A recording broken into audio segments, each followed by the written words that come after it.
Hello everyone and welcome back to the channel for another unboxing series episode here in the workshop. And today we have Jorah Mormont from Game of Thrones, the Season 8 look with the brown armor. Now I know it's been a while since this show has aired, but here we are. Here it is, a black box with the bear sigil on the front, Game of Thrones in a silver foil, warnings and credits on the bottom of the box, which I thought was a nice touch to get that look on all sides of the box. And he does come with a slip cover, if I can get it off there. And as you can see on the box printed is the bear sigil again with Game of Thrones, Sir Jorah Mormont in a cloudy white, which looks really cool. I would have preferred this look on the outside of the box, to be honest with you. But that's just me. But let's get him out of the box and see what he looks like. And here he is outside the box, all plastic removed. Threezero did a really awesome job tailoring this armor. It looks really good. The only thing that I would probably complain about is where the neck sits. Doesn't quite look the greatest when you have it sitting there the way it does. But again, they did a really good job on the armor, or the tailoring of the armor. And we'll go into some more things that I didn't really care for later on in the video. But for now, just looking at it like this, again, the armor is what really stands out. I really enjoyed this piece. So going in for a closer look, you can see that the little stitchings and the placement of the armor is done really well. I did have some issues with the belts and getting the swords scabbards in. One of them did break on me. But for now, we will go into the accessories. Not a whole lot, but starting with the hands. They're not quite quality of Hot Toys, but they look really good. Unfortunately, they don't have that leatherish looking quality to them like I was hoping they would. But they're shaped really well, they're sculpted really well. I'm actually pretty impressed with that. But I think more of a matte finish on these would have kept them from being so shiny. And again, they're sculpted really nice. Again, they see that sheen to them though. They shouldn't be that shiny, I don't think. Should have looked a little bit closer to what the armor looks like. But you get two sets of sword hands. I'm not sure why. And then you got the closed fists. Again, they're like that on all the gloves. Good sculpting. I like the way they look for sure. But again, I think they're too shiny to be considered leather gloves. Sculpt work is good. I like it a lot. My only gripe is that he doesn't have any ungloved hands, because in the show, I know for sure he was not wearing gloves the entire time, so it would have been nice to have a set of ungloved hands. Now on to the swords, with the first one being Heartsbane, which has got an awesome scabbard. The work on this is really, really good. I'm impressed for sure. The little detail work there, you can see all the way up into the marbling color of the scabbard, up to the hilt.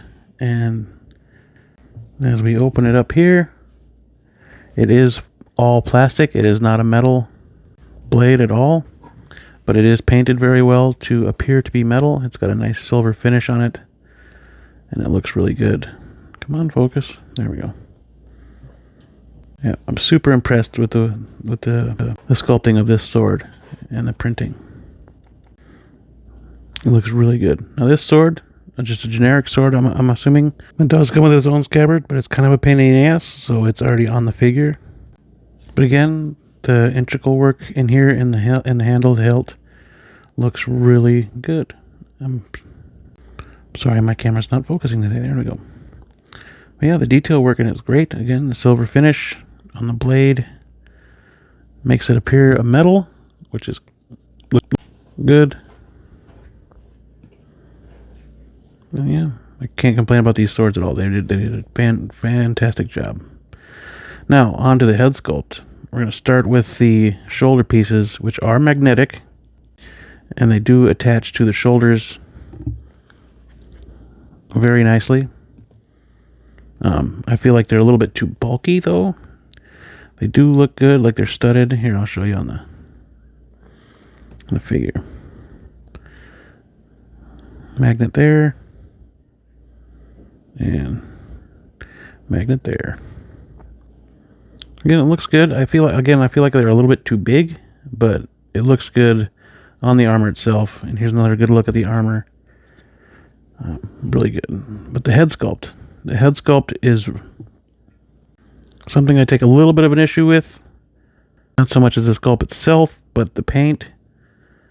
It looks like Ian Glenn, so that's a huge plus. But I just feel like the paint is soft, a little too soft. You can see the flashing still there. Here it looks like him a lot. I do think, honestly, though, he could do with a repaint. But that's just my opinion. I mean, he looks really good for what it is right now. But it is going to hurt the score a little bit. So I really like it. I'm just not a huge fan of the paintwork. And then I'll show you right here, right now, about the neck issue that I found. He put it on all the way. This is how he came out of the box. Kind of a pain in the ass to get it in there. But, see, the collar comes up way too high to his chin. I mean, past his chin. It's almost to his cheekbones. So, in order to fix that, at least for me, I don't have a neck extender. So, I'm just going to leave it unconnected to where you get the proper height on the neck. And he still moves forward. He sits in there pretty good. Again, I won't be connecting it fully because it'll ruin the aesthetic. And then you lose Ian Glenn from the character itself. It just looks totally goofy that it's that far down. They should have had it extended a little bit more. But that about does it for the accessories. Not a whole lot that he comes with. So let's get this guy into some poses, and we'll give him a score. Here he is with Heart's Bane, poised and ready to attack or defend. But he has pretty good articulation. The shoulder pads will fall off if you're not too careful with how you raise those arms. But overall, I think I got him in a pretty good position as far as fighting. I like this pose right here. It's pretty good. Stands without a base, which is really cool. Here's another look at the armor. You see the leather workings of pleather in there. And we all know what about pleather. There's kind of a good look at the other scabbard for the sword, which I couldn't get out for the review of the sword itself. But you can see the dents and the armor, the stitching, the studs. It looks really good. You have to thread that other scabbard in through some fabric that holds it. And it's a pain. There's some muddy on the boots, which is a really cool touch. It adds to the character and the story of this character. But there you can see the scabbard. You have to thread it in through there to make it look like it's tied to it. It's a good look, but it's kind of a pain to fuss with and can actually break. But this is a really good figure. The score is probably not going to be too terribly high, just for some simple facts that some things felt weak. I do like that there's articulation in the ankles.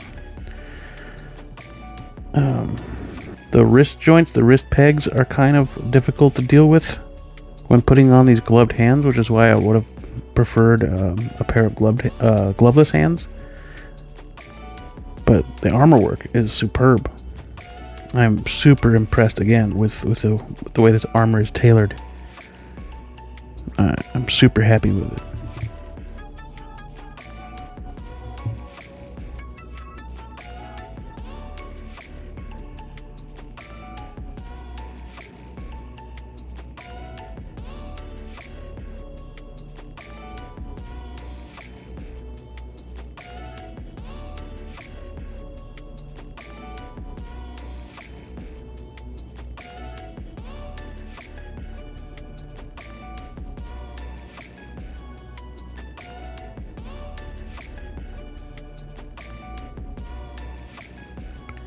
Again, the detail in the hair is really awesome. They did a good job sculpting this figure.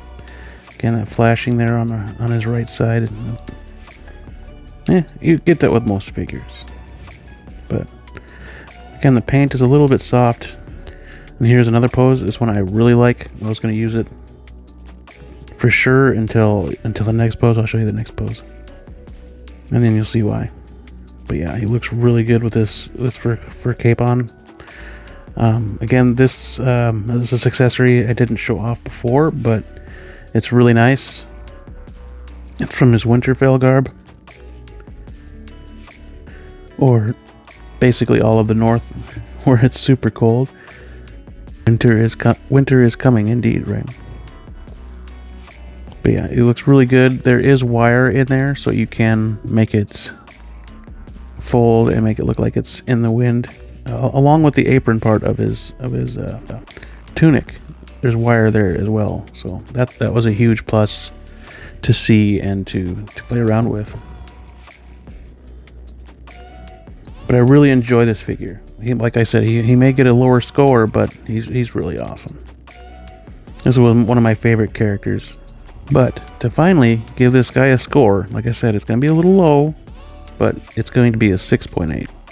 Not the greatest score, but it's not a bad score either. It's 0.2 away from 7, so that's a plus. That's just my preference. For other people, for other collectors, it could be a 10, it could be a 9, it could be an 8. And that's awesome. I'm not saying don't buy this figure, I'm not saying buy this figure, but if you love this figure, that's awesome. I really like this figure, but I don't quite love it. But here is another one. This is the only Daenerys I have. I don't have another Daenerys, so I had to just pose him with this one. And how could you not pose him with Daenerys if you have one? So I put the Winterfell cape on her to make it kind of look like they're in the same season, but there they are. Like again, it would have been weird if I didn't at least pose her with her. So. But what do you all think?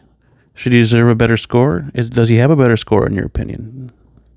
Please let me know in the comment section down below what your score of this Jorah Mormont is. Is he higher? Is he lower? Did you pick him up? Are you not going to pick him up? Go ahead, feel free in the comment section and let me know. I picked him up because I'm a fan of the character and the actor, and I wanted to represent Jorah Mormont in my collection. So that is the reason why I picked him up. But that'll do it for this review. Thank you for watching. Please hit that like button, and if you haven't already, please hit that subscribe button as well. Again, this guy is a 6.8, but he's a really good figure. It was really well done, and I'm happy with what I got. But that'll do it for me. As always, stay safe, stay healthy, always be kind, and we will catch you on the next one.